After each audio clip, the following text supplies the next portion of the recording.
So Bill's back this week. He's been absent without leave last week, and so we've drawn him back in for Friday night. Old shit with Bill. So what are you actually going to discuss tonight, Bill? Just different cartridges and what was developed when and where and who. But what is it? What are all these cartridges got in common? Hang on, throw it They there. go bang. Can anybody hear us? Because Scoops just said sound. Oh, can you not hear us? I'm not sure. Well, I mean, I was hearing it on. Tell the switches here. Hit us a thumbs up if you can hear us. Hey, Steph. I mean, I was hearing it on that. Well, Steph said hi, Zaine. Yeah, I'm just saying. So, Scoop said. can anyone sound. hear us, or can you hear us on your phone? Turn your volume up. Fuck me, you're hanging onto a phone that's like. You can hear me?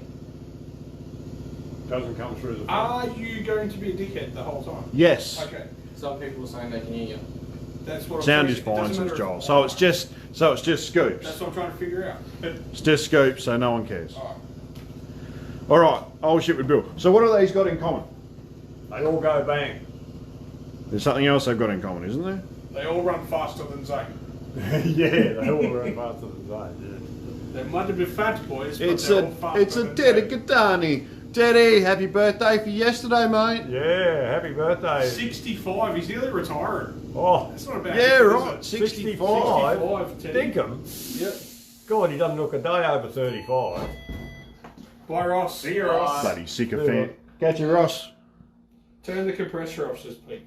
I mean, if it's not one thing, it's something else, isn't it? Let's get the printer on. Yeah. You wouldn't believe that this is a working environment, would you? So what is it about these cartridges, Bill? They're all military cartridges, aren't they? Most of them, there's some civilian cartridges here, but a lot of military cartridges. Teddy says Scoops is a poof.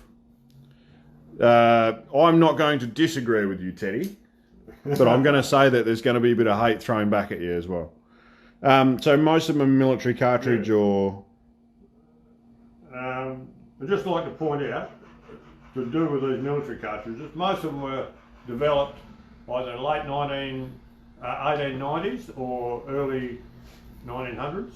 Yep. And even though they were developed in different countries and probably very minimal interaction between the developers, they all seem to end up with something very similar.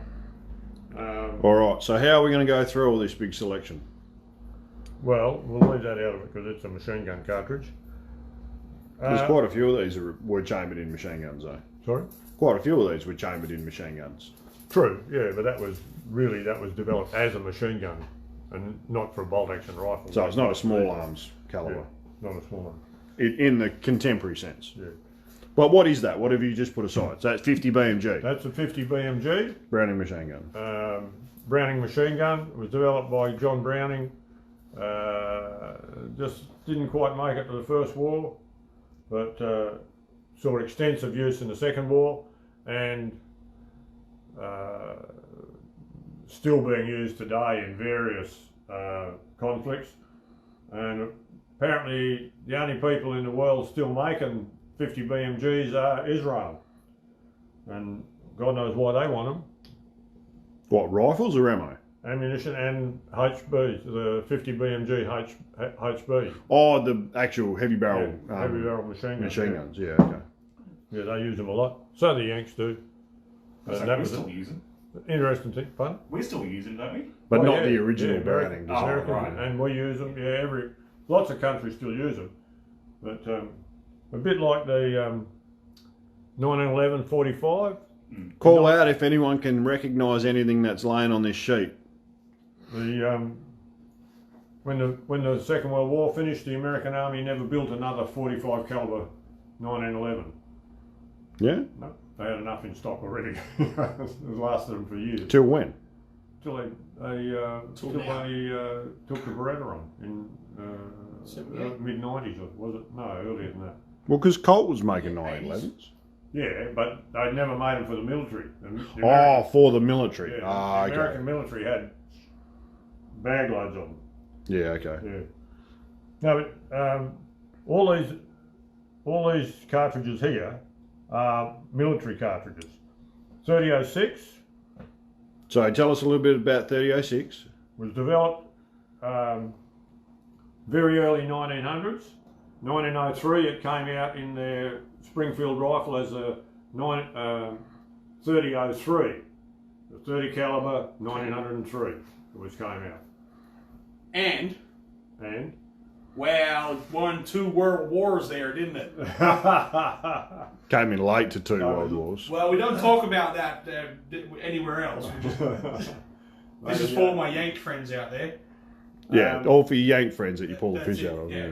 yeah, Thanks and for turning up late, Yanks. it was because it originally came out as the 03. It came out with a round nose bullet.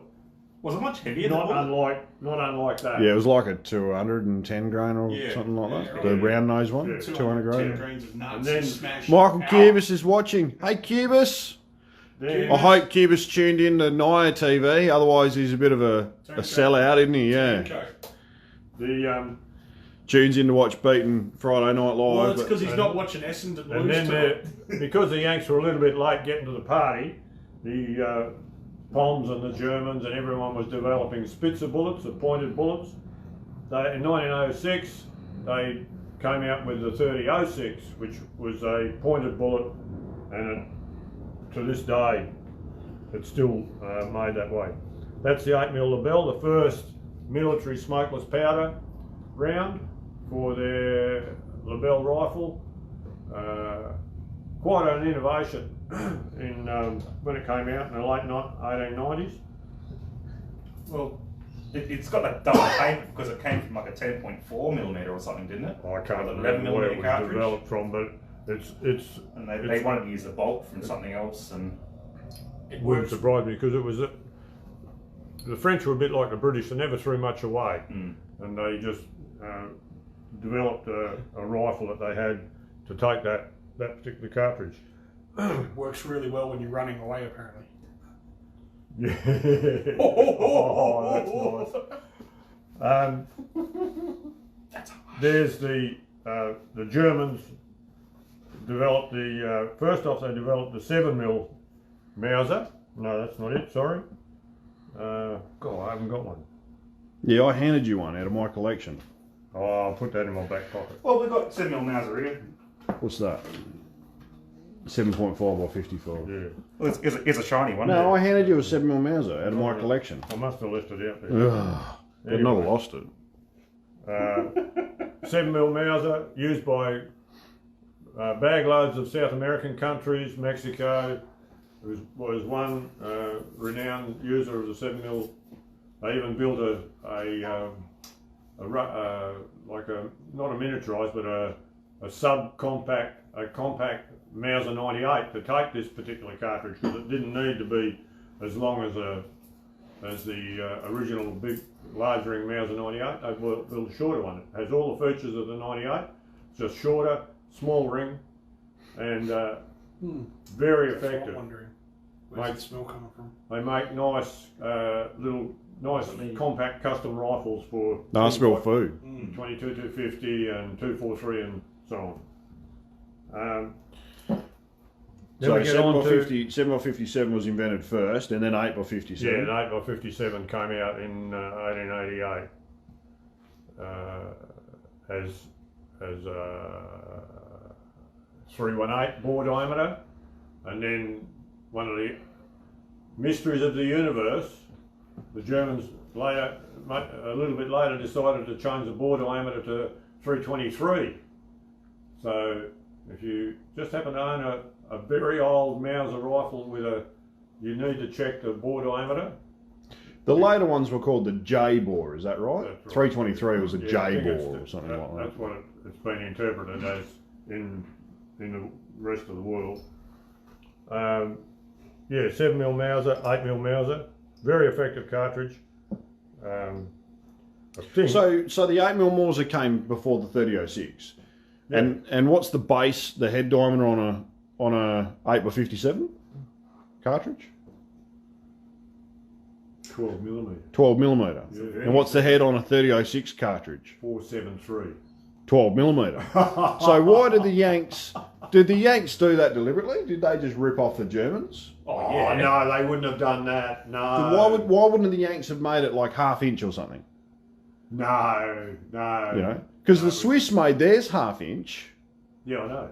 But they were Why would the Swiss make theirs half-inch and the Yanks use 12 mil? They were a bit smarter than everyone else. It was easier to copy the Mauser, Springfield. Yeah, well, Exactly what it was. there was a lot of dimensional similarity between a Springfield and a Mauser 98. Bolt diameter, bolt face. It's a diplomatic way of putting it. Yeah, yeah. Well, they weren't ripping anyone off, of course. They had to pay royalties to Mauser, didn't they? They did in the end after the First War. Yeah. In the early 20s. Here's a very interesting little cartridge. It's not that little. It's a 8x57 Austrian cartridge developed by Mannlicher. 8x56, wasn't it? 8x56, sorry, yeah, 8x56. This particular round is dated 1938. And in 1938, the Anschluss ceded Austria to Germany, to Nazi Germany. And after that, everything was stamped as if it was German. And these cartridges and the clip that they come in have got the Nazi eagle and the swastika on them as an ID. So that cartridge, obviously it wasn't shot off during the war. No. Why? Well, I thought the Germans would have just used whatever munitions they could find. Probably no targets. I don't know. But this was like Austrian ammo. Yeah, this would have been made. And what were Austrians doing during the Second World War? Just sitting at home, or No. were they fighting with the Germans? They were fighting with the Germans, yeah. Yeah. Yeah, there was- So this ammo is probably reasonably lucky to make it through the war. Yeah, absolutely. It Everyone's running away. came Terrified. came in absolute pristine condition. So then we'll move on to another great little cartridge. This is the 7.62 by 54, the Russian Mauser Nagant cartridge. And the machine gun cartridge and... Yeah, they use it in their machine guns and all manner of stuff. The Finns used it. They were very effective, the Finns, when they used it. Oh, yeah, because they made their own Nagants and shit, didn't they? And they captured thousands. Yeah. Tens of And they thousands. used that... So they used that round in their own guns as well? Like they made their guns in the same round? Yeah, okay. Well, that makes sense. They kind of perfected the 91, didn't they? Yeah. And I think they actually had it as a competition grade. Yeah, oh yeah. Like Olympics, They won them and- up-spec'd it.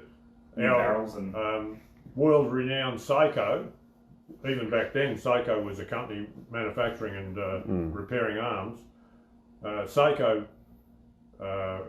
put heavy barrels and new stocks on all the captured captured Soviet rifles, and turned them in, quite a few of them into marksman's rifles.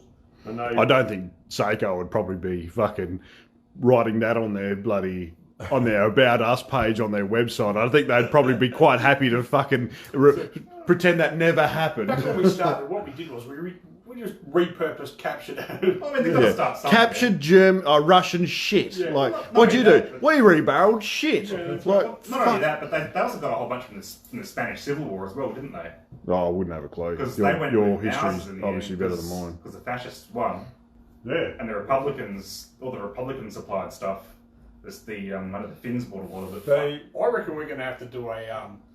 You're going to get your little segment shortened up here. We're going to have fucking weird old shit with fucking ZZ Top. we'll get on to a couple of the epitome, Fun with flags. the pinnacle of cartridge development in the early 1900s and late 1800s, early 1900s. 303 British.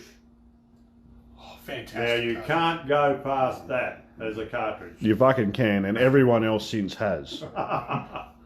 Big rim, double tape, what's the Oh, what bullet do we shoot? Oh, I don't know. We got a heap of 5.16 fucking copper here. Let's just use that. Why not? But amongst other things, That's what they did. It's like that's just what the Poms do. yeah, they don't. Let's they don't repurpose all this old They shit. don't. They don't waste a thing. But no, I wasn't joking there. That the 303 British is a great cartridge, but there's an even better one, which was developed by the Swedes, the 6.5 by 55. That was developed in 1894, and For the They did 96 something Mauser. similar to what the Germans did. They made it in a round nose configuration originally, and then Yeah, hold that up to the. Stop fucking around. yeah, it was made in a round nose configuration originally, and then they went to a Spitzer type projectile as well, Yeah. which gave them a better ballistic Scoops would be losing Bullet. his shit right now. for. I think 6.5 by 55. Scoops should be going to get himself a fucking box of tissues or something. But he can't hear us, so No, he can hear us. He's Yeah. skinning his elbow. He can hear us now. Yeah. On his The, tweed um, jackets.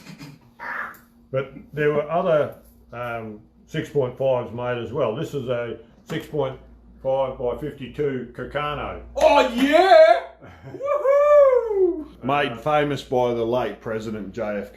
Yeah, by Lee Harvey Oswald, who managed to get 5 shots off in about 3.5 seconds or something. And he managed Drilled to, him in the head. And he managed to hit his target, which surprises Yeah, me. the first person to shoot a Carcano to ever hit something. And Yeah, well, it turns out he wasn't actually aiming at JFK.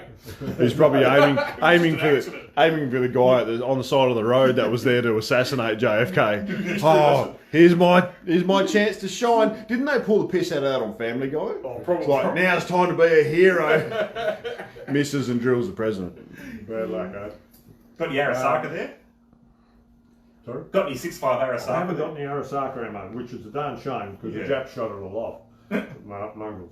But one of the, this is a little bit later. This cartridge was developed, but it's a 7.5 by 55, which is virtually a 30 caliber round, which all the countries around the world were developing at one and adopting. Put it down on the bench next to the other ones, just so I can get a That one guards the Pope, doesn't it, Bill? close up. Sorry? Swiss-guard. Yeah, that's the 55 one guards that the Pope. they guard the Pope with. Yeah. So it's the same length as a 6.5 by 55. Yeah, but a fatter cartridge. I think, as you said, half inch. I'm pretty sure it's just under half Yeah, inch. 497 it measures. So bigger capacity than a 308 or something like that, and corresponding. Yeah, probably pretty similar to a 3006 in capacity. very similar Yeah. to 3006. But the problem was that the guns were a straight pull and they weren't as strong as like a conventional turn bolt, so you couldn't load them right up. But they were terribly accurate, phenomenally accurate. Similar cartridge specs, size and everything to 284 Winchester. That's right. Either of yeah. these two shot. 7.5 by 55, yeah, both of us What's shot. recoil and everything like? Pretty mild because they're loaded back a bit, you know what I'm Yeah. saying? So like a 303. Yeah, okay. I think I've got one of Maddie's Swiss. Yeah, the well, back, me and Bill had one and shot it once over about a 5-year period, and then sold it. Yeah. Like they're Yeah. Fascinating so gun. nice and easy to use, even though they were the straight pull design. You know, you're saying they're not particularly strong. Was that ever going to be an issue? No. You know, the No. cartridge was never loaded up hot No, enough no, to kill it. that's the point. Is Yep. that the cartridge? They use a slightly bigger cartridge to get the ballistics out of the bigger projectile, 308 Progy, Yep. over the 6.5, Yep. without too high pressure. Yeah, okay. So Yeah. Got Anyway. out to 300-400 metres or a little bit further? 600. 600? Yeah, at least. okay. Yeah, good 600 metre gun. Yeah. A couple of little anomalies as far as military cartridges go. 30 M1 Carbine. The Yanks wanted something that they could arm their officers with, and people driving vehicles and things like that who didn't want to be lugging around a Garand. So Winchester actually developed this, and 30 cal Progy, but only doing like what 1,600 feet per second or 18, I something. think 1800 feet per second Yeah. So it's like the in original, 110 grain. Yeah. So good for fuck all. like the original Blackout. How does the headspace? Because that's a rimless cartridge, isn't it? Yeah. Keep it there. No, keep it on the bench. Oh. Little, It's a little rimless. rimless. Little rimless cartridge. So how does the headspace on the mouth, like a 9mm cartridge? Yeah. That's gay. Yeah. Who cares when the empties are just going out the door? It doesn't really matter. Yeah, that's true. You're not reloading them, so. And what's headspace? Fuck that. As long as it goes da da da da da da da da da da. That's all. No, well, the headspace matters then, doesn't it? Because otherwise, it go da da da da da, and then it pulls the base off a case and stops. Probably matters more actually. Yeah. And here's one of the most prolific cartridges in the world, 7.62 by 39, developed by the Russians in the late bloody 40s. 46 or 47. Yeah, late 40s. And it's been chambered in. Did they rip that idea off the Germans? Oh, well, people say they did. It's quite possible they ripped the idea off the Germans, but they didn't. They used their same diameter projectile, so they could use the same barrels making equipment that they had to make they were making their Nagants with, and machine guns and so on. And now it's a favourite children soldiers the world over. And they just shortened up the cartridge. Well, if they did rip off the Germans, they actually lengthened the cartridge by 6 mil, because the German cartridge was 8 by 33.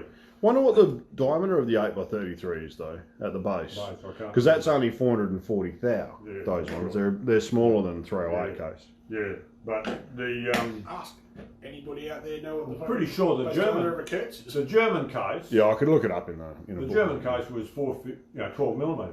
Oh, so it was just a shortened 308. Yeah, it was shortened. Sorry, 8 mil cartridge. Shortened 8 mil case. So yeah, okay. Oh, so just a shortened 3006 round.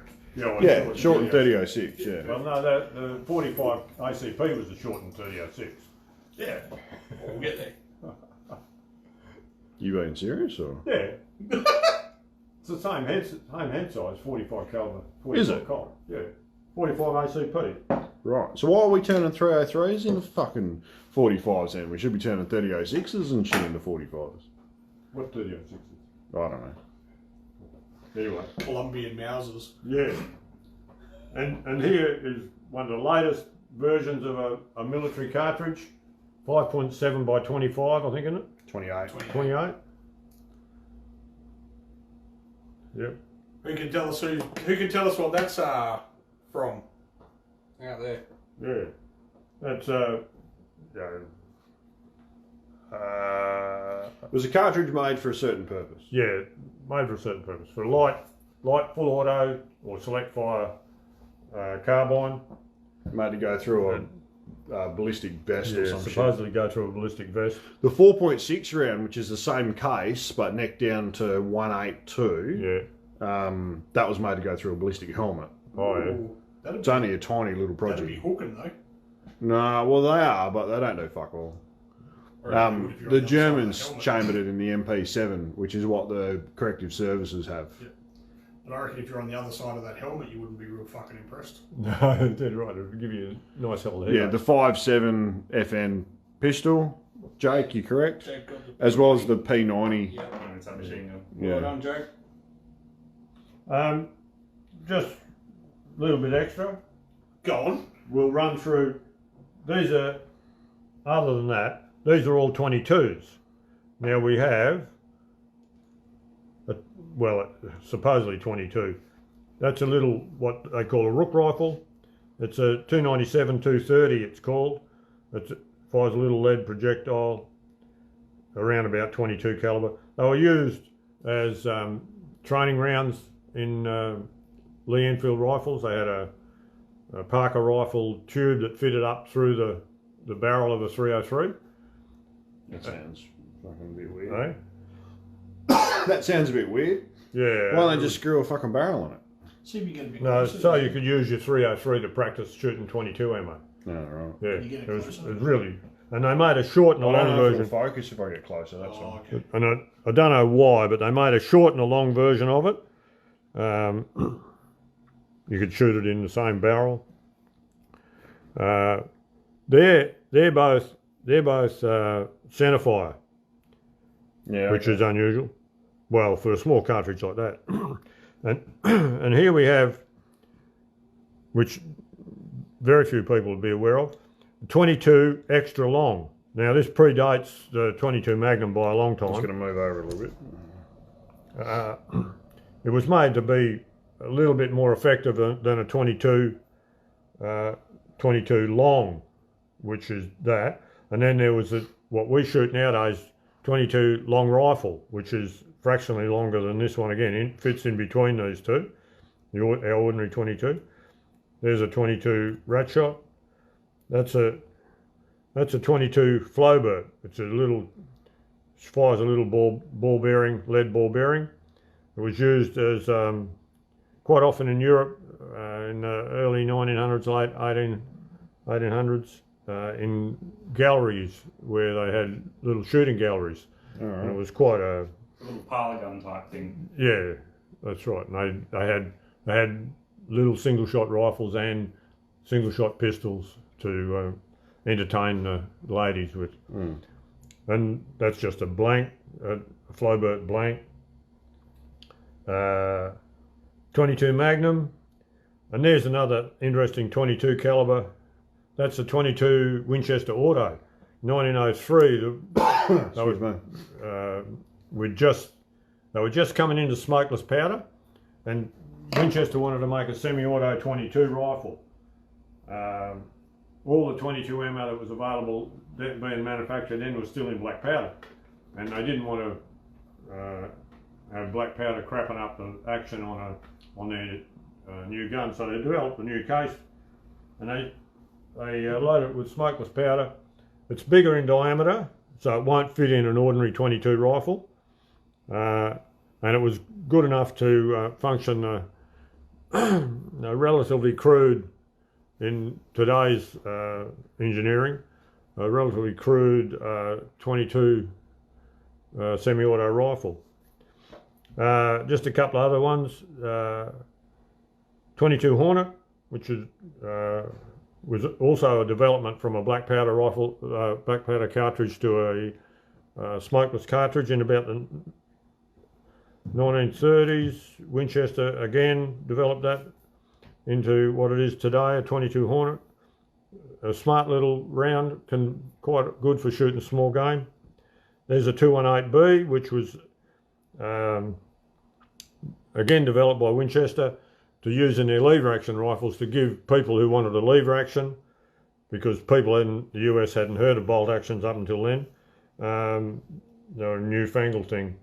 It was designed to give lever action shooters something small and fast to shoot squirrels, prairie dogs, things, small game, very small game.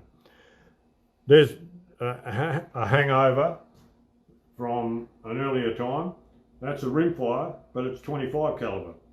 And Stephen. Oh, I posed that question fucking years ago now. I said, if you could have a rimfire of some sort, what would you have? And be like, 22 long rifle. I'm like, we fucking got that now. They're like, yeah, we can get that. I'm like, no, if we could develop something in a rimfire, and they're like, but you can't get it. Well, you're not getting the fucking question. Like, it's just like I'll smash my head up against the wall. It's like my point is that I was trying to argue for a 20 cal rimfire. I reckon that'd be an awesome little, medium game sort of projectile. It's got a bit more grunt, a bit more weight than a 17, but a bit faster than a 22. But then I also posed the question, I reckon it'd be gay, but a 25 cal rimfire, for shooting foxes and that sort of stuff. You go back to the old days and get yourself like a 40 rimfire. Or a 44 rimfire. Yeah, 44 rimfire. Yeah, something that hits hard because it's heavy. Or you just buy a 44 mag. You just asked if I could have a rimfire again, what would I have? I just answered your question. Yeah, but you didn't have to say something that was wrong, did you? You could have said something cool. Asked the question. You said, I'm going to get a 25 because look at me, I'm saying I'm awesome. Anyway, moving on. A little antique there. I don't know if it's quite visible.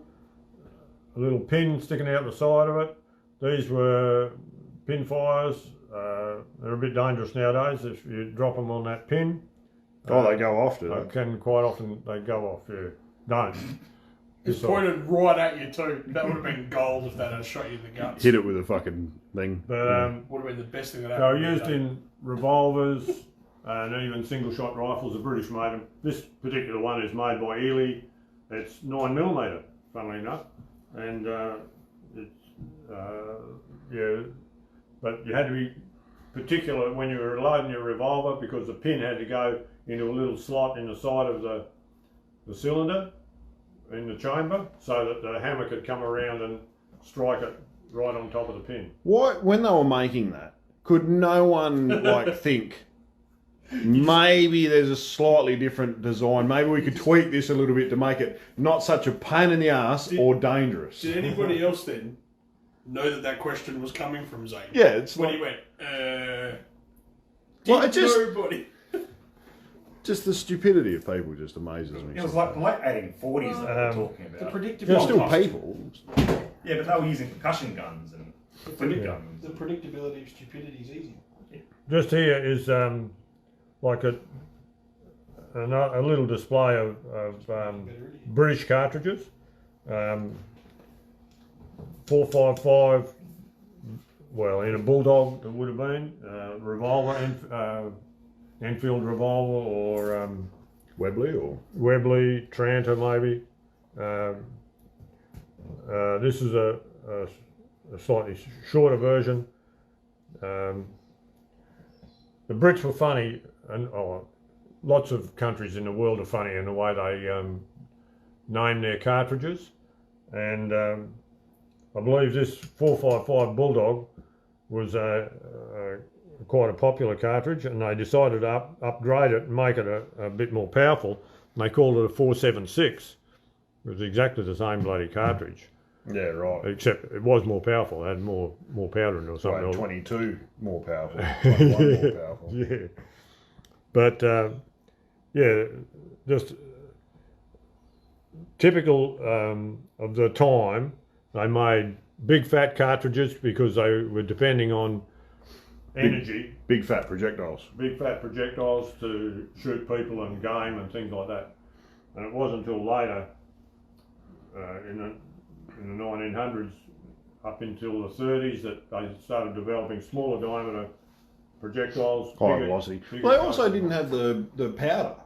No, they didn't. They didn't. You couldn't shoot overbore cartridges because you couldn't develop powder that would burn at the right rate to generate the velocity that they need. Yeah, and I think that's where that saying comes from, that you never shoot a large caliber man with a small caliber bullet. You might as well just drop them with something big, fat and heavy. Yeah, that's right. And move on. Yeah, and talking about the way some manufacturers call their cartridges, I was just pointing out to the boys earlier on, that there is a 45 Long Colt, which was developed in 1873 by Colt and was put into their single action revolver. Became very, very widely used in America and other countries. And then here we have 38 Winchester centerfire, and it's the same base diameter, so it could be used in a rebarreled rifle that was made for a 45. But the funny part about it is, and I haven't researched it enough to find out, the bullet diameter is actually 40.4. It's not 38. It's 0.4. Right. So you make a cartridge that is the same base diameter as a 45 caliber. You call it a 38, but you put a 40 caliber bullet in it. Put a 40 caliber bullet. Yeah, 10 mil bullet in it. Yeah, 10 mil. And then later on you make another 38, but put 9 mil bullets in it. Yeah, that's right. Yeah. You call it 38, but you make 360. 356, 358 fucking projectiles. 358 bullets. Yeah, it's genius. One of the universe's little mysteries. Yeah, but a couple more. There's the venerable 45 ACP. Used in the 1911 Thompson machine gun and everything else. Lots of different things. And here's two German developments.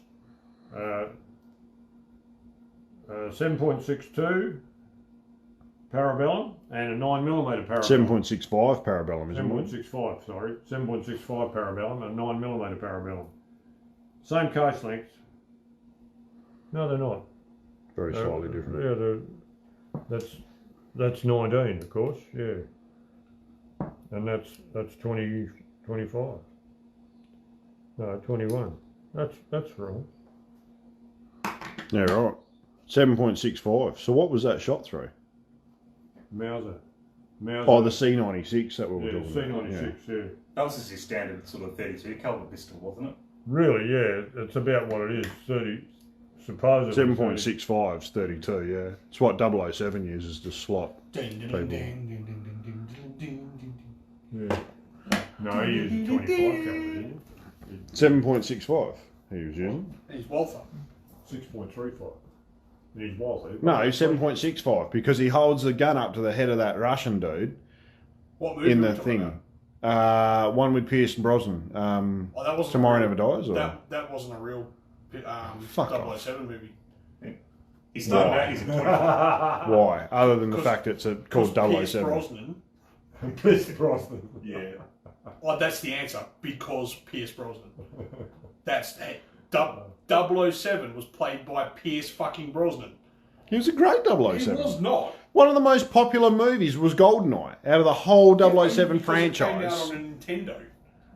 It was popular as a movie before it came out on fucking It was. Nintendo. Well, give us a thumbs up out there if you like Pierce Brosnan as 007. He was one of the best. One of the worst is Craig fucking whatever his name is, the current guy. Daniel Craig. Daniel Craig. You That's it. reckon?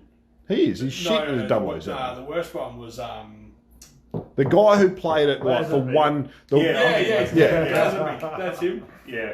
But maybe GoldenEye was popular because it had Sean Bean in it. Yeah, And Sean Bean he died like in he that, does yeah. every time. Literally, the best Sean Connery. Well, the best 007 was Sean Connery. Of course. That's it.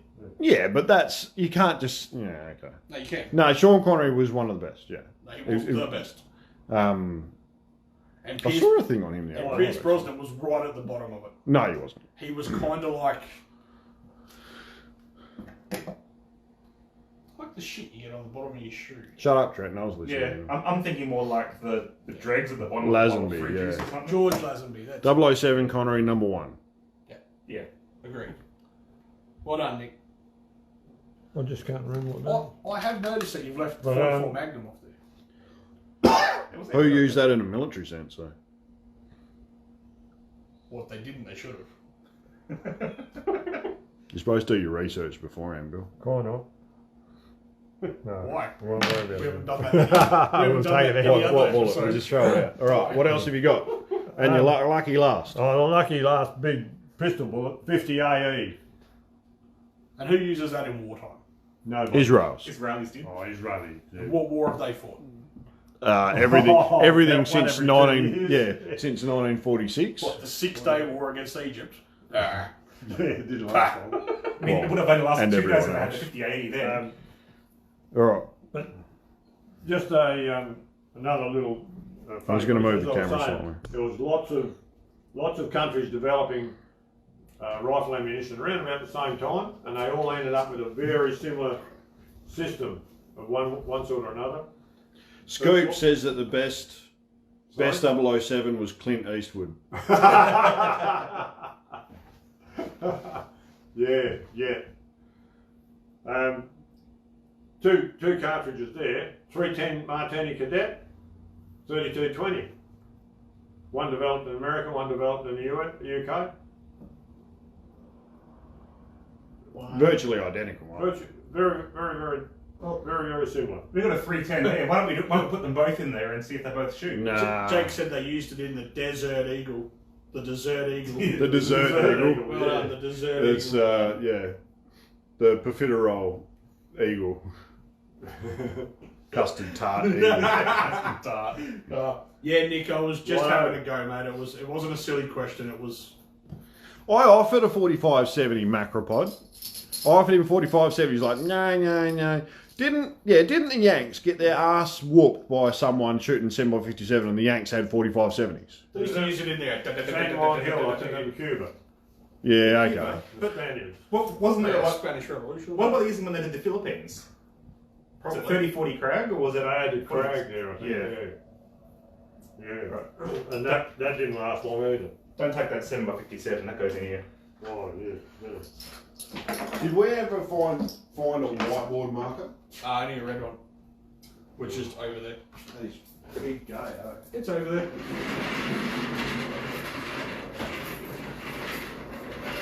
All right. Good evening, everybody. How are you going this week? Now that we're on, we've had pretty much a double shot of old shit with Bill today. Oh, good.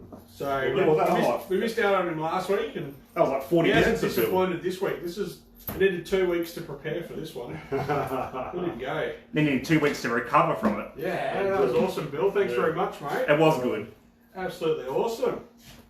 So, what has everybody been up to this week? Anything exciting? Probably not. Probably the same as us. I bought a camera. Oh, there you go. ZZ Top bought a camera. That's pretty cool. Very exciting. What do we got? We've got everybody saying thank you. Yeah, we know. We're only just having. It's all about fun, guys. It's all about fun, so that's what we're doing. Hey, first up, while Zaine's still getting his shit together, remember we had the giveaway I'm gun? looking for a fucking whiteboard. I said it's right there. Yeah, I want a black one. I couldn't find one. Did you not listen to me? I don't reckon you look. That's why I'm looking. Oh, okay. Well, I bet you I looked harder than you did. All right. So let me get back to what I'm doing. Zaine, there's an alarm on your machine. I hope so. All right, getting back to what I was saying before I was rudely interrupted by somebody that stinks. All right, a couple of weeks ago we had the giveaway gun, which was the A22 Magnum repeater. The guy that won it, Jason Bogan, has not been in contact with us. So this is the last episode for him to get in contact with us. If you don't get in contact with us, Jason, by the show next week, we will have to redraw it. So, for those of you who want to go into the draw to win it, make sure you do what we asked you to do, and we will draw it next week if he hasn't got in contact with us. But, stay tuned and see what he's done, because I hope he wins it. I mean, he won it first time. Well, he has one. Well, Yeah, but he hasn't got in contact with us. I just hope I don't He go hasn't through all fulfilled these his names ask. again. So, hopefully he does, but if he doesn't, we'll draw it next week. Okay? Because Zaine threw out all those bits of paper, so I've got to write them all again. That's right, because Zaine wasn't thinking when he did Sounds it. like a personal problem. Anyway, what are we doing now? Do you want to do the muzzle brake thing? Because that was actually, like, a lot of people have been hitting us up for the muzzle brake Like, talk. yep. You've been promising me that for weeks. Okay, let's Yeah. do it. So, muzzle brakes.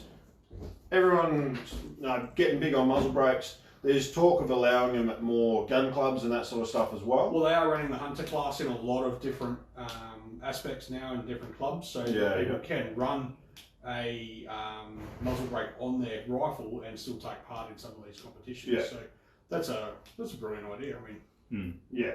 why wouldn't you want to run a muzzle brake?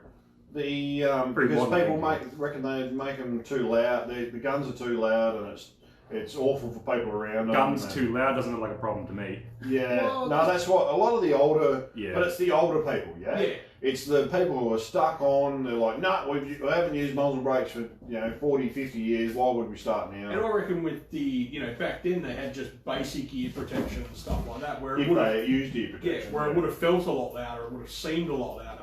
When in actual fact, it's not a lot louder. It's just directed the sound around you a bit better. Yeah. So yeah. now that with the advent of better ear protection and stuff like that, well, fuck it, more clubs should allow muzzle brakes.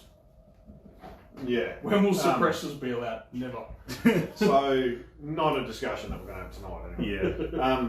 But what I'm going to talk about tonight is I've talked about our muzzle brakes in the past, but what I want to talk about tonight is actually muzzle brake design.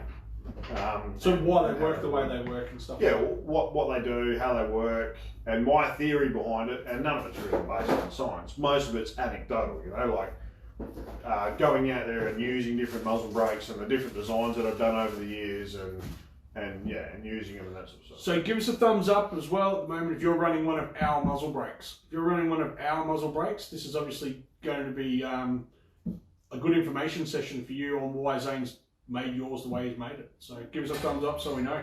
Yeah. Because there's, like everything, there's no free lunch. Like, you can get an advantage in one place and then lose it somewhere else and that sort of stuff. But which is why we settled on the design that we do. But basically what it is that when you fire the projectile goes out the front, and if you don't have a muzzle brake, all the gas goes out the front. Yeah, and the gun gets recoiled backwards. That's basic physics. What a muzzle brake does is allows the bullet to go out the front, but tries to redirect not all the gas, but a majority of the gas not out the front. Yeah, it's trying to redirect the gas so it doesn't have as big a recoil effect for the shooter. And obviously, there's certain advantages, certain ways to get that more or less efficient. and we'll talk about that now. So if you've got your barrel and you've got the thread on the end of it, I'm not drawing the thread, I'm just drawing the barrel. I'm going to move you closer. Yeah, cool. So if you've got a muzzle brake and the flutes come straight out to the side, it'll have a certain amount of braking effect, yeah? So, but, like, so the gun's pointing that way. But if you angle the flutes backwards, you have a bigger effect, a recoil dampening effect, yeah? You have less recoil. And it works, like, I mean, there's no mystery there. We actually made a brake that had a cover over it, so the muzzle brake was here, and it vented the gas out to the sides, and then there was a threaded piece on the end, and there was a big cover that came straight back over top of the barrel, and all the gas came out between this cover and the barrel straight backwards like that, yeah? Where's the other side? Yeah. Straight backwards like that. And it had a huge dampening effect on the recoil, yeah? So bugger all recoil, like a recoilless rifle, had no recoil. The problem is that all the unburnt powder and everything hit me in the face and stuck to my face and burnt the shit out of my face. And when I brushed my face, because I had bits of stuck shit on me, I brushed my face, I started bleeding from about 6 different places. I actually shot it, I kept shooting the rifle though, but I did it with a welding helmet on. So it was really effective, but it wasn't very pleasant for the shooter. So what we've done, What if we could make some sort of shield that goes then behind that? Like, we're getting complex. Someone do that, but you're robbing Peter to pay Paul. Yeah. That's like shield, and then it's, you're not. Yeah, that's right. It's going to come back and then it's going to hit the shield. And some muzzle brakes are designed, and they look a bit boxy, but some muzzle brakes, if you look at it from the top, like that's your barrel, the barrel finishes, and then they come out like this. They've got a big flute like that, and then the muzzle brake itself, yeah? And they'll vent out and backwards like that. And then this tries to shield the shooter, but it doesn't really work. It doesn't help anyone out to the side of you either. But, so what we did is we developed our muzzle brake. So I'll talk about this one first. Our muzzle brake, so it's a round muzzle brake on the standard design. You can have a flat tactical style brake as well. What we did is we rate our muzzle brakes back at 15 degrees, yeah? Flutes. Yeah. Yeah, so that in there is 15 degrees. And we've got 3 of them. So that's the first question, is how far back do you rake your flutes? Now ours is 15 degrees, and I think that is a really good sort of mix, compromise, yeah, between braking force but not making it too unpleasant for the shooter. Now, if we look at a different design, let's have a look at Terminator muzzle brakes, yeah? So the Terminator's from New Zealand. It's a round brake as well. They've got more flutes, and I'll tell you why that's not important in a sec. Well, it's important for their design, but they rake theirs back at more like 30 degrees, yeah? So there's a much bigger angle in here. So theirs rake backwards more. Terminators have more of a braking effect, but they make it much more unpleasant for the shooter and the people around them. Okay? So there's one of the trade-offs, yeah? If you get a brake from Mark and Sam, they make their own brakes. Theirs are much bigger in diameter. They're flat on the top and the bottom, so they're wider than what they are tall. But theirs just has 2 big ports like that, yeah, on either side. That goes straight out to either side, yeah. So there's no rake backwards on theirs, but because they're so large, they get rid of a lot of the gas very efficiently, because they only need 2 ports then, yeah. But they're 2 big ports. So the first question is how far back do you want your muzzle brake flutes raked? There's another question which I'm not as supportive of this idea, but it's got some traction out there. If the gas is coming forward through the brake, yeah, and it goes out the flutes, So I'm drawing it from the inside type thing. And it goes out the flute. The gas will actually push forward on this area at the front of the flute, yeah, and actually force the gun forward. And so the more of these you have, so the more flutes you have, the more area it pushes against, and the more braking effect you have. That's a theory. Yeah, but it's only a theory, and I would dispute it because you're going to have less gas going out through each flute. So you've only got a finite amount of gas, you know, which has a mass, but you've divided up into 4 flutes instead of 3 or 2 or whatever. I don't think there'll be any gain at all. And that's the thing. I've found that it doesn't really have a significant number of flutes doesn't really equate to braking effect, because the first flute does a bulk of the work, yeah? Most of the gas comes out the first flute, and then a bit less comes out the second flute, and then maybe a little bit on the third flute, and then fuck all after that. You can see it on our flutes when a guy brings a gun in that he's shot a lot with one of our brakes on it. Yeah. You can see the first set of flutes are black, the next ones are, you know, black, dirty, and then the front one's only grey. Yeah. So, because that's what happens as the bullet leaves the muzzle, the gas is expanding straight away. If anyone's seen any excuse me, time lapse that high speed photography taken of bullets leaving barrels, you'll see this great big plume of gas erupting immediately out of the barrel, and the bullet might be 200 mil away from it already, you know. Yeah. And the gas is still expanding. Yeah.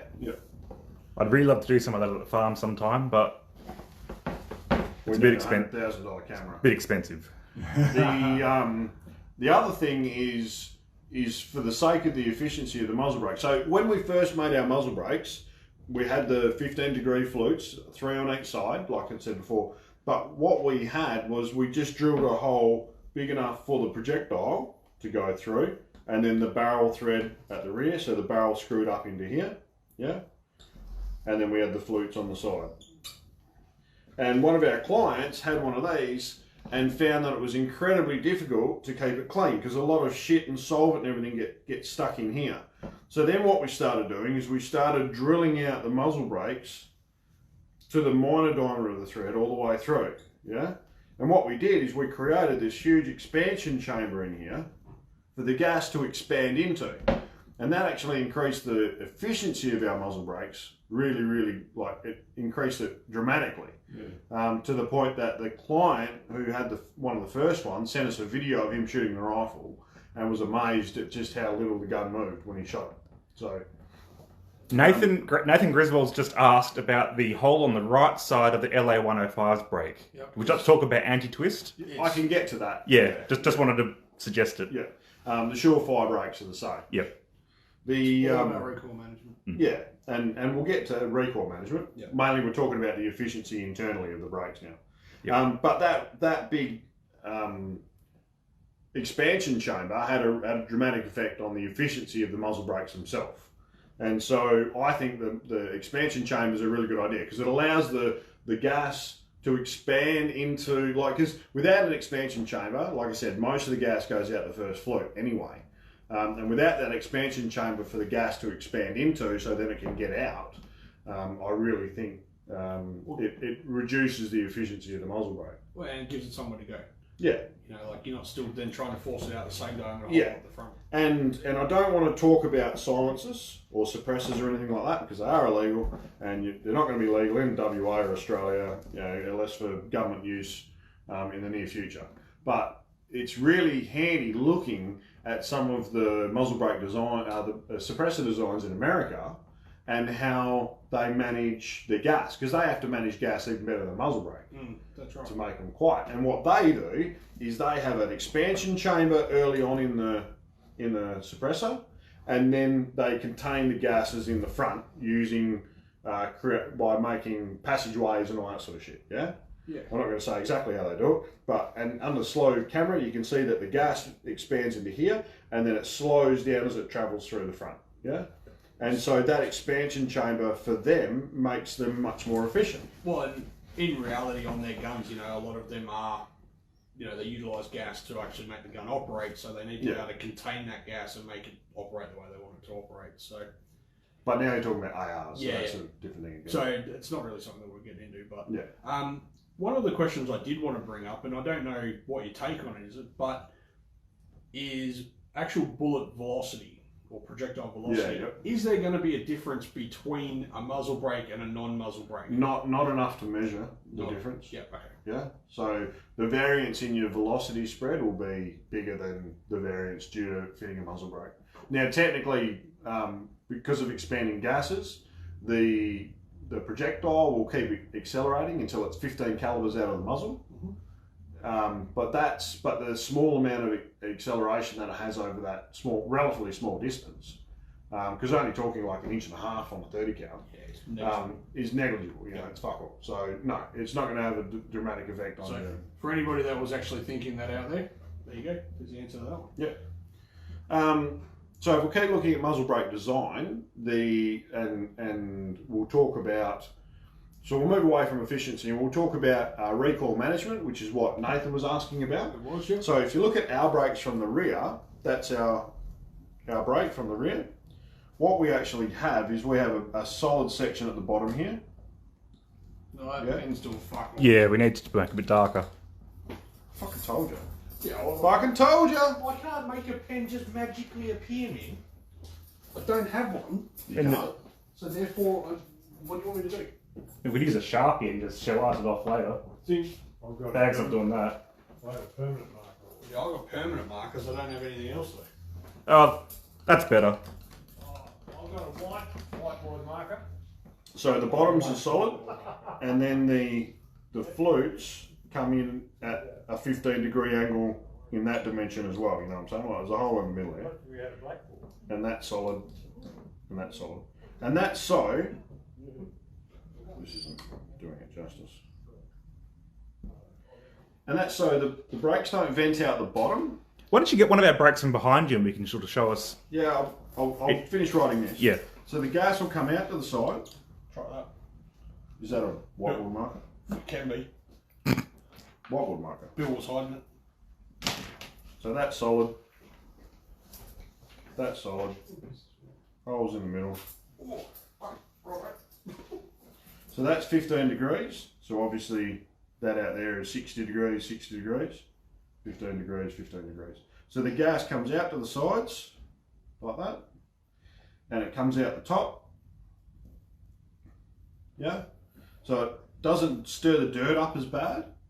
But mainly, it's so it keeps the muzzle flip down. Yeah? So when you're firing a rifle, the line of the barrel has to be over top of the stock. Otherwise, you won't be able to get a cleaning rod down the barrel. Yeah? So the barrel line is above your shoulder.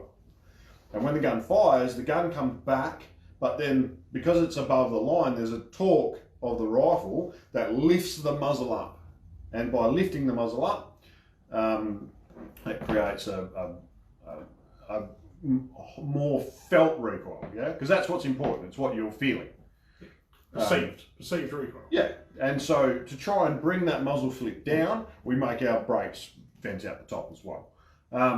It's also really important for long range shooting. So if you're long range shooting and your stock design isn't perfect, like if you don't have an adjustable rear stock, yeah, so you can't bring the line of your stock up high so the recoil comes straight into your shoulder, you are going to get muzzle flip. And if that muzzle flip isn't consistent, you're going to have a lot of elevation at long range. Yeah, so you'll have more shots up and down, especially if you shoot off a bipod, because they tend to bounce a bit. Yeah, shooting off bags, it's not as pronounced, but this will definitely help as well. So that's our design, and that's one of the main advantages that I perceive over Terminator brakes and that sort of stuff in our design. In that Terminator brakes only vent out to the side, so they're good on if you've got a really high stock line, yeah, or if you've got an adjustable rear stock. Otherwise, on most conventional firearms, I believe that this to be a superior design for that reason. The other ones are the ones that the guys from Mark and Sam do. They only vent out the side as well, but again, one of the big things that he advertises, that he promotes with long range shooting is having a really good stock design for consistent long range shooting. And so muzzle flip isn't as big an issue for him. The other ones though are like Surefires, and what was the other one? Grizzly. Grizzly. So if we look at a Surefire muzzle brake, Surefires are a little bit weird. I'm just going to draw it straight for the sake of ease. So that's the front. They come back like this. You've got 3 ports out the side. Yeah. So that goes straight out the side, and then you've got a hole up on the top of it here. Yeah. And what that does is for a right-hander, the gun will recoil back, it'll recoil up, and it'll recoil to the right because it draws your body around because it's coming off your shoulder. So up, to the right, and back. And to limit that, these vents reduce the recoil, and this vent, which is up on the top right-hand side of the muzzle brake, so it's offset, comes out up and to the right, so it stops the gun lifting and it stops it coming to the right for a right-hander. If you're a left-hander, that needs to be on the other side. So that's the one that's on the LA105 Warmerer. It's the Lithgow brake. It has the same style of design, and they're all set up for left-handers. Right-handers. There's no left-handed ones on the Lithgows. But if you're a left-hander, I can make bespoke muzzle brakes. And that's the thing is that we make a lot of bespoke muzzle brakes. So someone will come in with a picture or a design, or they'll draw something down.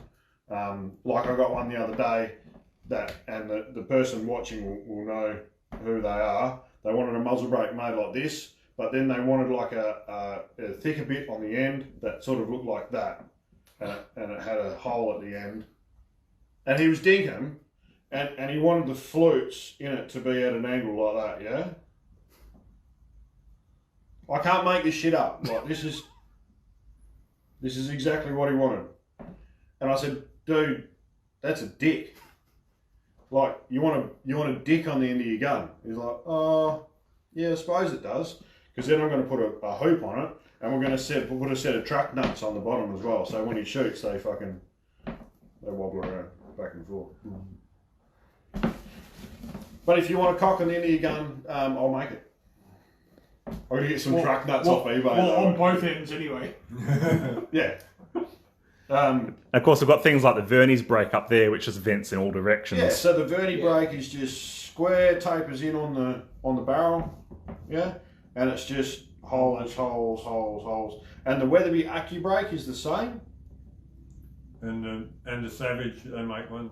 The brake can turn on and off. The Savage. Yeah, they make a brake with a cover over the outside, and you can twist the cover and it goes click and turns on, and you turn it the other way and it goes click and turns off. So you can turn it on and off. Those designs aren't as efficient as like a fluted design. Nathan reckons we'll have to send him through a quote so he can have that cock brake on his jism. Yeah. So we've got our tunable brakes as well. That's a standard design. A couple of other different designs there we've got. Yeah, so one other design that I picked up when I was pistol shooting actually. I actually was shooting an air pistol for a long time there, which had a muzzle brake on it. I know, air pistols don't recoil, but this had no recoil at all, none. And so it was much better to call your shots and that sort of stuff. But what they had though, was they had, like the barrel came forward, yeah? Trying to remember exactly how it was. Sort of had a rolled edge like that, round brake. It had flutes in the side. But what the real interesting thing about it is that it was threaded in the front, and they actually screwed into the front a little cone. Yeah? So the bullet came out the end of the barrel, which was here, and then went through this cone, and so the gas actually got peeled off by this cone. Oh yeah, and made it more efficient. And Yeah, and it made it more efficient. Obviously more expensive to make, but it made it more efficient. That was the idea. And I've got no reason to think that they wouldn't work, because a conventional muzzle brake are generally just the flutes themselves create, like, so if you've got the end of the muzzle brake, you know, that's where the bullet exits. They're usually inside, they're just shaped like that, you know, because you drill this out with a drill and it leaves out, or even if you use an end mill, it end mills it out like that. It doesn't leave them like that. You can't get that without screwing the thing in the front.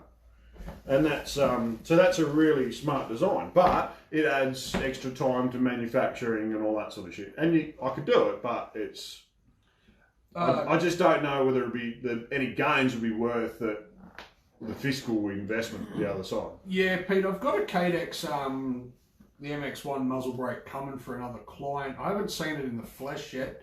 I think we're supposed to get it sometime before the Christmas break, but if we get it, we'll definitely throw it up and give you guys a look at it. It's a,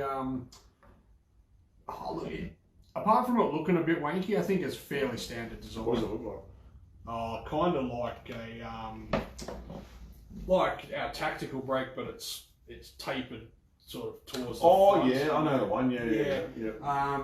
So yeah, I've got one coming for a guy. He ordered one up the other week. So yeah, if we get it in before then, we'll put it up as well and give you a look at it, and we'll get Zaine to have a look over it and see what he reckons. Now, how about the Adler tactical brakes for shotguns? Does that have a similar? Well, it's not really a brake. Yeah. Because there's no restriction. So on an Adler tactical brake,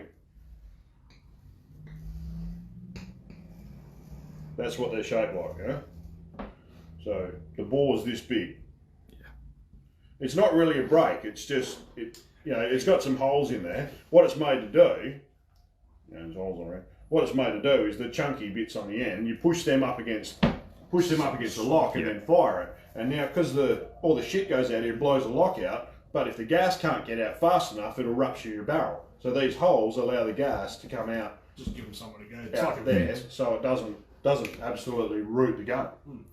Okay, what about... And that's, funnily enough, apart from the Adler tactical brake that they call it, everything else is called a breaching choke. Yeah. It's designed for breaching. Busting doors down. Yeah. Okay, what about ports in a shotgun barrel, like your Beretta Silver Pigeons? Yeah. Would that be like a brake design? Porting in the barrel it does work as a brake, but it is nowhere near as efficient as a screw-on muzzle brake. Yeah. There's a lot more to do with recoil problems. Yeah. Dampening recoil, muzzle flip. Yeah, muzzle. Yeah, you're right. Muzzle flip more than recoil. Yeah. So and sort of for bird shooting and trap geometry shooters. of a muzzle brake heaps. Like with porting, all you're doing is drilling holes in the barrel. Basically. Yeah. Well, not drilling. You're actually burning holes in the barrel. Yeah. And it's sort of at a 15-degree angle upwards, isn't Something it, to sort like of that, mitigate your flip and. There's a heap of little holes, so. Yeah. So I think we've got a Silver Pigeon in there with some ports in it, but. I think Frank. So one of our clients has a 338 Win Mag, and he got it ported, and it wasn't like it was still horrible to shoot, like muzzle recoil wise. We put a muzzle brake on it, and it just took all the recoil out of it. Yeah, right. It's actually really nice. Oh, that's Frank's. Yeah, so his gun's ported and it's got a muzzle brake. And braked. Well, he'd nearly know what it felt like if he ever shot. Yeah, that's right. Yeah, that's right. Yeah. So that's muzzle brake design. Send us something through. So tell us what you think. But yeah, if you want a muzzle brake that's got more recoil dampening, I would have an expansion chamber in any muzzle brake. Yeah, generally speaking, it makes them easier to clean. It's more efficient. But if you want a muzzle brake that reduces recoil more, then you want the flutes aimed further back.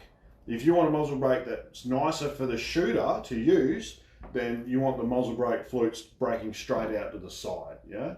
But I would still look at, depending on your stock design, I would also still look at making sure that some of the gas comes out the top to try and keep your muzzle flip down, keeps you on target, makes it easier to call your shots if you miss, and makes it much more pleasant to shoot. Yeah, that's it, and we all sit there and laugh and tell people, that they're, I can't believe you put a muzzle brake on a 223 or something like that. But if it improves your shooting and makes your shooting experience better and makes you essentially a better shot because you can call your own, then why wouldn't you do it? Well, there's not too many reasons not to have a muzzle brake. Yeah, you don't turn up in your car and go, well, I'm a good driver, I'm going to put shit tyres on it. You put good tyres on it so that you drive better. Yeah. Oh, I've been running these tyres since 1978 and I've never had a problem. I've always run 15s. Yeah, let me run cross plies because cross plies are awesome in the And I think there's a lot of that machoism, oh, geez, I don't need a muzzle brake on my bloody 300 Win Mag because I'm a man and he's not because he runs one. Fuck that. Run a fucking brake if you want to run a brake, run it. Give yourself a brake, essentially. You got to enjoy it more, you're going to shoot more, and you're going to be a better shot. Excuse me. Just do it. Cool. What have you got to talk about? Oh, we're running deadly on time now. It's 6:45 now. Well, I've still got Humane Destruction to talk about. Yeah, so you might as well continue because otherwise we're just going to be here all night. Well, did you have anything else to talk about? I was just going to talk about a couple of rifles that we had on the shelf. Yeah, you can briefly mention them if you want. Yeah, I was and just then I'll going get to you drawing some pictures for me. Okay, then. So basically, I've just got a couple there that I want to show you guys. We still do have a 1894 Marlin in 357 Magnum on the shelf. They were highly sought after there for a little bit. You know, we just couldn't get them, and everybody was coming in and asking about them. Well, we've still got one. So if you're still looking for, you know, good little, essentially pistol caliber carbine that you can use out in the scrub, get out and grab one of them. But 357 is pretty pokey ground. Oh, Shit, it it's is. much flatter than a 44 because it's doing like an extra 400 feet per second or something. Yeah, and Yeah, it's I'm gonna go, scrub, you know, like, All right, You've got better places to be. See you, Bill. And we have got in some Weatherby Weatherguards. So if you've ever been interested in one of these, they're actually going. That's nice. Is that stainless? That's Or is Cerakote. that Cerakote. Yeah, I was It's going a to say, 'cause it Cerakote. doesn't look like they're No. stainless. But it is their Weatherguard model. So they're actually normally going for about $1,500, I think. Off the I top think of my Nick head. had them on for 1,700 on the Yeah. website. So We've got one 223 and two 243s in stock at the moment, and we got them going for $1,285. So get out and grab yourself a bargain while that lasts, because they're not gonna. Yeah, we were selling them hand over fist years. Oh, years ago. well, they're a brilliant. Back when we could get them. Yeah, they're a brilliant rifle, and well, I mean, it's why we like using them for most of our custom builds. You know, the Weatherby And Vanguard. that's It's the a great. point that I was going to make. Like, if you're building something that, you know, if you're buying something that you want to turn into, put a different stock on it, different barrel on it, you know, you want to buy optics and fit them and that sort of stuff. The Weatherbys are actually an exceptionally good platform. Yeah, there's a lot of stuff available for them. A little bit longer barrel than most standard 223s. It's a 24-inch barrel instead of a 22-inch barrel. It's a little bit heavier than like a Ruger or a Ticker or something like that. It's a bit beefier gun. It's still lighter than the Howler 1500 varmint we've got, though. brilliant trigger in it for a factory trigger, They're right? the two-stage triggers. Yeah. So that's actually, the trigger in those, funnily enough, is actually an active trigger design. Well, yeah, it's So, the, I mean, it's it'd be the Hauer control trigger, or whatever they call it. yeah, so. yeah, but it works exactly the same way. Yeah. But instead of having two blades, it's just got a two-stage trigger. Yeah. But essentially, it's a safety's engaged, and by pressing that first stage, you're actually disengaging a safety, and then you're firing it. So it's a smart design. Brilliant setup. You know who else uses that? I was that. Psycho TRG. Oh, there you go. Yeah. So yeah, So it must be pretty clever. I just wanted to show you guys those because they won't hang around here. So if you have been thinking about getting yourself one, then get out and get it while it's at a really good price. And basically, yeah, they were pretty much the last three that we could get. So once they're gone, they're gone. Cool. All right, so we'll talk about something else that been asked about a bit, which all hunters should know, but it's good to hear it Do we draw a on little there? bit Or? form. Yeah. Can you draw me a kangaroo's head from the front on? Front on. Front on. Oh, and a side on one. So draw a front on one and a side on one, Well, and then draw me a pig. I'm going to tell you that I'm not much of a His drawer. pig's just going to be two It's gonna be- circles with round ears and shit. A lot of it's like an oval with 4 sticks. Yeah, And a squiggle for the tail. beautiful. Yeah. Um, Oh shit, 15% battery. Oh, is it? No, Yeah. it's fine. It'll go for another hour. So with humane destruction, it's under the Animal Welfare Act. Yeah, so you have to take consideration of the animal welfare. Now, What does the fox say? what the fuck is that? Hey, I'm It's not fine. It'll work. I'm not an artist. So, but the Animal Welfare Act actually prescribes that if you're shooting pests, that a defence against humane destruction is that you were eliminating pests at the time. Yeah. That doesn't mean that you go out of your way to breach the Animal Welfare Act and cause any undue suffering. And so the wording in the Animal Welfare Act is rather ambiguous, but basically it's just minimal amount of shots. You want to try and kill it with the first round, and so I'm going to show you on most pest animals, mammals in particular, is where to place shots, because it's all very similar. Yeah. So depending on whether you're shooting like a pig or a roo or anything, you can run the same sort of ideas to work out your kill zones. It's a That fucking is horrible. That's a looks like- dog. What the hell is that? Hey, I didn't realise I was going to be drawing tonight, and I'm not an artist. Yeah, but you didn't have to put lipstick on it. Fuck. Well, I was just drawing the bit where that's the bit you aim at, isn't it? Oh. No. Well, that's what happened Okay. here. It looked like it was a cloud. So there's two main aiming areas on most pest feral animals. Obviously there's the head and then there's the chest shot. And they're both very, very efficient ways of killing them with a single shot. Now, obviously a headshot is an instant bang, lights out, but a chest can be as well, and it depends on if you place your shot in the right spot and if the animal is calm. So if you're shooting at an animal that's hyped up, you've been chasing him, or you've shot at him and missed and he's on the run, he's going to have blood pumping and he's going to be much harder to put down with a single shot. Obviously because he's moving, but also because the animals just generally take a bit longer to go down when they've got their adrenaline going. Oh, I missed a squiggle. Yeah, cool. And the if you're going to go for a headshot, if you've got a nice calm shot, you're going to go for a headshot. First of all, we're going to pretend as if the animal is looking towards you. Yeah. What you want to do is you want to get their eye, and don't go off the anatomy of this because it's fucking horrible. But what you want to do is you want to draw a line from the base of their ear to the opposite eye, and the base of that ear to their opposite eye. Yeah. And you'll have a cross that forms in about the middle of their forehead, roughly, yeah? And you want to land the projectile right there. That's the best way, because that, like a kangaroo, for example, their brains are located relatively high in their skull, and if you hit in there, you'll break the attachment from the top of the spine, and you'll kill it instantly. Bang, lights out, it won't take another breath, won't know it's hit it. What you've got to be really careful of with a kangaroo is that you know the distance to the target, because if you're shooting at something that's more than say 200, 250 meters away and your bullet drops slightly, you're going to hit that kangaroo in the snout.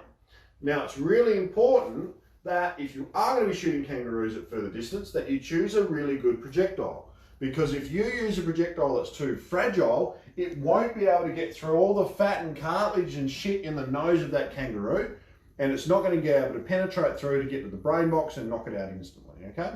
So, think about terminal performance. Now, if we're looking at a kangaroo from side on, you want to do the same thing. You want to draw a line between its ear and its eye.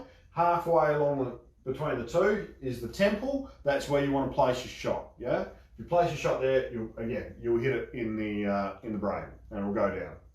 But if we're looking at and generally kangaroos don't stand up like that. No, Okay, so get rid of that one and draw me a pig running sideways. Oh, here we go.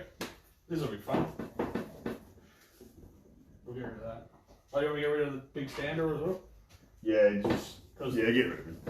Yeah. So man, make sure you're shooting animals that are quiet, yeah, that they haven't been shot at or anything. Try and honestly, if you ever come across ones that look like this, just shoot them wherever you can. Yeah, they're obviously deformed and whatnot. They're having a hard life. They're mutated. They probably need to be taken out of the gene pool. So I've already touched on terminal performance, so make sure you're using projectiles that have got good terminal performance for what you want to do. If a bullet exits an animal, so it goes through, exits, all the energy that bullet contains when it exits is wasted. Yeah? What you want to do is you want to put all the energy of that projectile into the animal itself. Yeah? But you want the projectile to penetrate far enough to get into the vital areas in the head or in the chest. Yeah. Peppa Pig. Oh, that is gross. Peppa Pig. Okay. Something that's been thrown around recently and is a little bit of a sticking point is what happens if you find a joey, yeah? And a lot of people are like, oh, just shoot the males. Like, not everyone can pick out just the males. And if you're shooting them for pests, you know, if you're trying to eliminate pests, and you shoot a female, then you shoot a female. And if it's got a joey, what do you do with it? And a lot of people are like, oh, I'll take it to a rescue shelter. And well, there's a finite number of rescue shelters with a finite amount of space for joeys. So it's one of those things. And if the joey's too small, it's not going to survive. If you get one under 150 grams, most vets won't even take it, let alone a shelter. Yeah. So the best thing, the most humane thing to do is to kill them. Yeah. And how you choose to do that is up to you, but you need to do it quickly. You need to do it without undue suffering. And so, because obviously cutting its head off or something like that is a lot more humane than allowing that thing to starve or die from exposure or something like that. Yeah? Yeah, it's about as good as I'm going to get. Right. That's really bad. So generally speaking, on a pig, the shoulder joint is located around here. Yeah. So his legs are actually come down like that. And if you're going for a chest shot on a pig, what you want to do is all the vitals that you want to aim at, like the heart and lungs, are all located. If you break the pig into 3, they're all located in the bottom third of the chest. Yeah. So don't shoot too high, or you'll miss the vital areas. You'll get the shoulder bone and everything. You want to come down in the bottom third. You want to go just behind the shoulder. Yeah. Don't go too far behind the shoulder or the point of the elbow. If you go too far back, you're still going to get the back of the lungs, but he's going to bleed out. Yeah, he's going to run out of oxygen and bleed out. He's not going to go down instantly. If you get him right there, though, under the armpit, just behind the elbow, no more than an inch or so behind the elbow, he will get hit in the heart. He'll have complete blood loss. He'll get out of unconscious from shock instantly if he's quiet. And he'll go down and he'll never regain consciousness. He'll never get back up. So that's a really humane way to shoot them and make sure they go down. It's also a lot more like if you shoot them in the head and injure them, they've still got all their faculties if you haven't damaged the brain, and they'll run off and they'll go and die somewhere else. They've got pretty tough skulls too. So very tough, yeah. If you get them through the chest and get, maybe not the heart, but you get the lungs at least, he's only going to run 15 feet or so, and then he's going to be out of oxygen and he's going to fall down. He's going to be in pain. You need to put another round into him, but he's not going to get away. You know what I'm saying? Because if you can't find the animal that you've shot, you haven't killed it. No. Yeah, and that means for like you haven't killed it, so you can't get the meat off it. You haven't killed it, so you haven't got bragging rights. Yeah, if you can't find it, you haven't killed it. That's all there is to it. Essentially, what will end up happening is if you're going out there and you're doing that, and a lot of animals are escaping after you've shot them, who's going to be the one that finds them? It's always going to be someone that we don't need finding them, saying, "Hey, what's going on here? You hunters have turned up. You've done the wrong thing." Yeah. There's going to be. Because I don't know about it. Well, I've been out roo shooting and seen a big roo with an arrow sticking out of him. Yeah. And I've gone, fucking, I'm going to drill you. And I drilled him in the chest, and he did run off. He was going to die, but we didn't count him because I didn't find him. He was a big boy, but like he had a fucking arrow sticking out of him. You know, it's like, Yeah. Yep. And that, unfortunately, I shot him with a 300 mag, so he was never going to survive. Unfortunately, the general public and stuff don't see that as an acceptable solution. They don't like the fact that we're shooting anyway, and if they see something that's injured, from a shooter or from a bow hunter, it's only going to be a negative response to us. Yeah. And the media, that's always what the media gets hold of. And the public don't need to know about it, yeah? No. If we just enjoy our sport and just do what we do and don't do anything silly, then we just get left alone, you know what I'm saying? Like there is a good argument for just not stirring the pot or doing anything, like, and that goes for and I'm probably talking out of turn a little bit because there's a lot of people who enjoy their shooting and then they want to share that with their friends and they advertise, they put all that stuff on. And a lot more of it nowadays is in closed groups, which is where it should be, because you're sharing it with people who share your passion, not in the open market. But there's a lot of people that put that sort of stuff on their Facebook, on social media, and people don't want to see it. It's just like, just shut the fuck up, mate. Just like get rid of it. Like, otherwise, it's just drawing unwanted attention. Well, it's also kind of like those, magazine covers on boar hunters or whatever. Yeah, where they're posing with a giant animal. Trophy hunters. And yeah. Stuff. But the people who buy those magazines are the people that enjoy that. Oh, but stuff, it's still the front cover of a news agency. But that's the thing. If you don't like it, you can just ignore it. But social activists don't really do that. They go looking for stuff because that's their purpose in life. It gives them Something to chase. This is my responsibility. I'm going to go and chase down these people. And How would you like it if that wild pig had a gun and shot back at you? I wouldn't know because I'd be, it'd eat me. Yeah. How if about you fell over in a pig pen, they would have no dramas with eating you. You know what I'm saying? Like, you can't use the morality going back the other way. What does Bricktop say? You only need one pig will eat 2 pounds of flesh per hour. Which it'll go through bone like butter. 200-pound man will get eaten in about 13 pigs who eat him Yeah. about. It's got to shave off the. I hope the rest of you know what film we're talking about. This isn't a real thing, it is a film. Oh, I don't know. Put, it's probably put in the accurate. comments if you know what. As greedy as a pig. Put in the comments below if you know what film we're talking about. And who would say that beating firearms, if we did an adaptation of that movie, that Bill would make a brilliant brick top? Oh. You're just giving it away. Bill would make an awesome. No, you said brick top first. You'd be like that little snivelling that. Who the fuck's talking to you, boy? No. You that little shit. No. Yeah. No. Who would you be? Jason Statham, surely. Good looking. No, you fucking no. In what Tough. world are you fucking Jason Statham? Ross would be He's a Jason great- Statham because he's going bald. He's a great artist. All Alright. right. Why they call him the bullet dodger? Because he dodges bullets. Alright, so what else have we got left? Because we're running out of time quickly. No, we're done, yeah? So We're done? we've spoken about muzzle brakes, we've spoken about humane destruction. If anyone's got questions on that, it is a topic that I teach during our courses that we do for corporates and that sort of stuff. I teach humane destruction as well as everything else. And it's an important thing. If you're out hunting, you know, that's what you want. We're not out there shooting up the countryside. You need to be able to shoot. Make sure that you're going to kill it. So just avoid shooting them too far back. Always get them in the lower third, up as close to the shoulder, below the shoulder as you can, at the point of the elbow, or through the temple, draw an line between the eye and the ear. Does the shoulder blade ever, affect your shot? It's pretty thick, isn't From it? front on, yes. Yeah. So if you're shooting it from front on, it can make it really hard to get through the breastplate and everything in them. Yeah. If you've got a raking shot in the shoulder, yeah, like same thing in that shoulder blade. Very hard to get through. We should probably draw some graphics up sometime that I've got some on my computer. Yeah, I was thinking of actual animals, not fucking whatever that is. That's okay. Sure. I know it's got 4 legs and it's supposed to be something. Yeah. It could be worse. I don't know how, but it could be worse. Yeah. Anyway, I'm not sure what that is, but yeah. Alright, so we're done? we're done. So it's me and Roscoe on tomorrow. So if you guys want to come down, we open till 4. And then after that, remember, it's a long weekend in WA, so we're not open on Monday. Monday. But apart from that, it is the first weekend of the bloody school holidays. So enjoy your school holidays. And hopefully we'll catch you tomorrow. If not, Make sure you have get a good away one. for some shooting this weekend. Take advantage of the nice weekend. Is it going to be a nice weekend? It's going to be shit. I think it's going to be quite stormy tomorrow. Shit. Yeah. Well, you have a good one, guys. Catch you later. Yeah.